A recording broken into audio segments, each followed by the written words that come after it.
Cette partie d'émission vous est présentée par le Salon du Camion lourd de Québec. Les 9 et 10 novembre, au Centre de foire d'Expo-Cité. 65 000 pieds carrés d'exposants, dont les nouveaux modèles 2019. Vaste zone de recrutement sur place. Inscription en ligne au sclq.ca.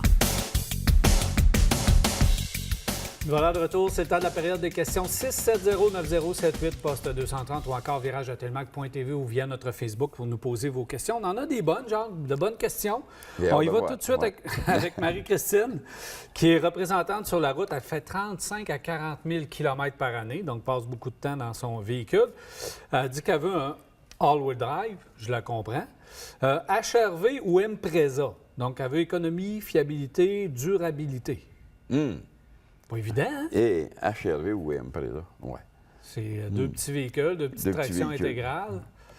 Moi, j'ai tendance à voir, je ne le sais pas, là, vous êtes représentante sur la route, un des avantages de la HRV, c'est ses sièges. Hein? Les sièges modulables à l'intérieur, si vous avez à transporter des objets, ça, c'est déjà très, très bon.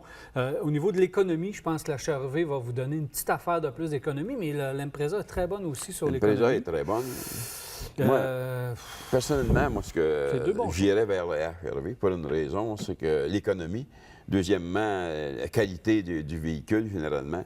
Et troisièmement, c'est que quand tu rentres chez une concession Honda, ça coûte meilleur marché de préparation que dans une station de Subaru. Alors, mais c'est deux véhicules drôlement intéressants. Et au niveau du système intégral, on peut nous raconter n'importe quoi, que Subaru a une super traction, c'est vrai. HRV va faire presque la même chose. Au niveau de la route, 4 bons pneus d'hiver, c'est deux bons choix. Mais ces deux petits véhicules, il faut faire beaucoup de routes qui, au niveau confort, ne nous apportent pas ce que certains autres véhicules pourraient nous apporter avec... je sais pas. Oui, je comprends. C'est sûr que c'est pas le gros confort, mais dans cette catégorie-là, dans ces prix-là, il n'y a pas grand-chose. Il faut s'en aller dans un Ford EcoSport, qui est une petite affaire qui n'est pas tout à fait dans la même catégorie.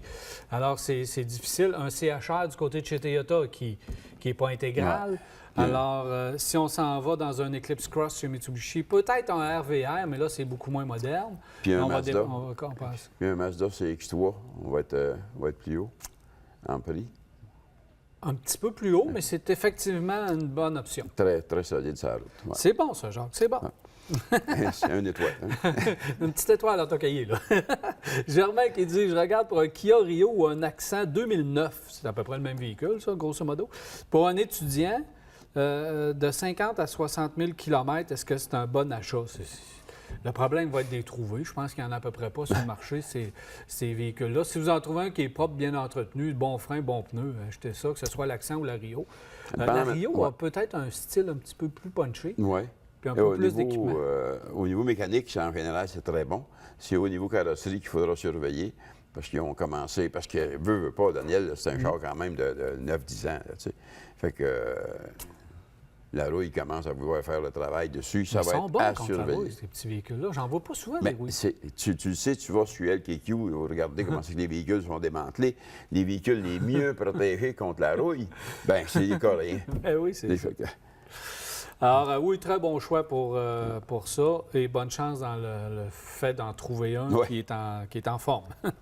Audi Q3 9, on surveille quoi?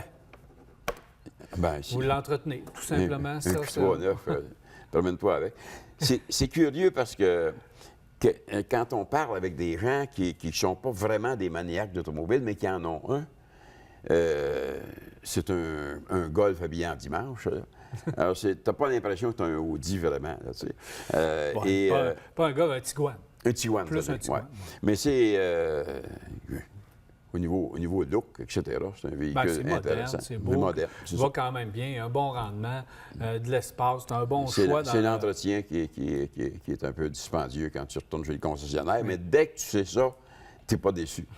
Le problème, c'est que quand tu t'attends que ça coûtera à peu près rien et que tu tournes puis tu sors avec la facture qui est longue le même, là, tu es déçu. L'erreur qu'on fait souvent avec le Q3, c'est qu'on le compare au BMW X3. Ouais. alors que le Q3 se compare au X1 et non au X3. Donc, ça, souvent, c'est ce qu'il faut faire attention parce que c'est le véhicule d'entrée de gamme, mais il y a une bonne garantie. Souvent, les premiers entretiens sont gratuits. Ils ont des plans incroyables au niveau de l'entretien. Donc, ils ne sont pas très dispendieux au niveau de l'entretien. Puis à venir jusqu'à date, moi, je n'ai pas eu d'histoire d'horreur concernant le Q3. Le Q5, on en a eu, du haut kilométrage et tout ça, mais Q3, ça a l'air à bien se débrouiller pour l'instant, puis c'est un beau petit véhicule, le fun. Autre véhicule, c'est quand on va faire l'essai du Kona électrique. Bien, il faudrait qu'il arrive, le maudit Kona électrique, pour qu'on en fasse l'essai, mais ça va arriver bientôt. Puis on nous demande si c'est vrai qu'il va faire plus de 400 km. En été, par temps chaud, avec un vent dans le dos, on va faire plus de 400 km. Ouais. En hiver, on va se limiter, d'après moi, un petit peu en deçà de 400 km, mais j'ai hâte de le voir. Les premiers tests, Daniel, on parlait de 800 km en carré. Mais quand on va les emmener ici, on va réduire les batteries de sorte qu'on devrait faire environ 400 km. Ce qui veut dire qu'on va faire un 350 km là-dessus. Ça va être, selon moi, ça va être un véhicule drôlement intéressant qui est beau et qui est intéressant à Bien, ça va être plus d'espace que la Bolt. Oui. D'abord, le concurrent direct va être la Bolt. C'est ça. Fait qu'il va y avoir plus d'espace que la Bolt.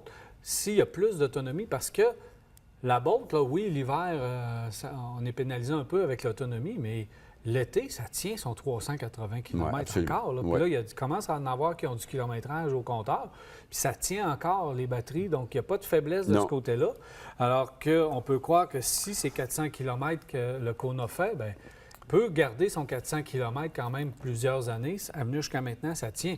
Puis les anciennes Volt, à 60 quelques kilomètres qu'on disait, on s'attendait à ce qu'aujourd'hui, ça fasse 30 km, mais non, ils font encore 60 quelques kilomètres. Donc, ça c'est encourageant de ce côté-là. Alors, ça va être le concurrent direct. Et comme concurrent direct, là, ça va jouer dur. Parce que si on arrive à un prix en deçà de la Bolt puis qu'on a plus d'espace, plus d'autonomie, on risque de faire mal à Chevrolet. Moi, je crois que ça va vraiment arriver en bas du prix de la Bolt et ça va prendre de la place dans le marché, ça, là. Sur photo, les matériaux, le design intérieur semble supérieur aussi à la Bolt, que c'est assez pauvre là, à l'intérieur. Fait que ça, c'est vrai. Et la fin de la question, c'est est-ce qu'on a le prix? Non, on n'a pas le prix. Si on pense que la Bolt, en moyenne, c'est 50 000 $, s'ils veulent fesser fort dans le marché, il faut qu'ils arrivent au début du 40 000 $. Tu sais, si tu regardes une livre, Daniel, qui est 42 000, moins 8 000, tu sais, là, ça arrive à un prix qui a de l'allure. Mais encore là, moi, je trouve qu'on est au... comment je appelle ça? Les balbutiements des véhicules électriques sur le marché. Une rapide, Jacques, pour finir. C'est Karim qui me demande si on peut garder une Mustang l'hiver. Ça, c'est des questions qui arrivent. On dirait à chaque année, c'est ainsi. Oui, on veut garder... On est en amour avec notre véhicule d'été, puis là, on dit, je pourrais peut-être passer l'hiver avec ça. Idéalement, c'est une 3 saisons. Donc, vous pouvez l'étirer jusqu'au début décembre, quelque chose du genre. Mais dans un monde idéal, c'est une 3 saisons. L'hiver pur avec ça, c'est pas vraiment fait pour ça, même s'il y en a beaucoup qui le font, puis ça le fait, c'est pas l'idéal. Non, pas en tout. C'est des compromis. Absolument. On y touche pas. Pas l'hiver. Pas l'hiver. Merci, Jacques. Salut. Voilà, c'est déjà tout pour Virage. J'espère que vous avez apprécié. On se donne rendez-vous mardi soir prochain, 21h30, pour un autre Virage. Cette émission vous a été présentée par Saint-Raymond, la ville de l'automobile. 4 concessions à votre service, même le samedi.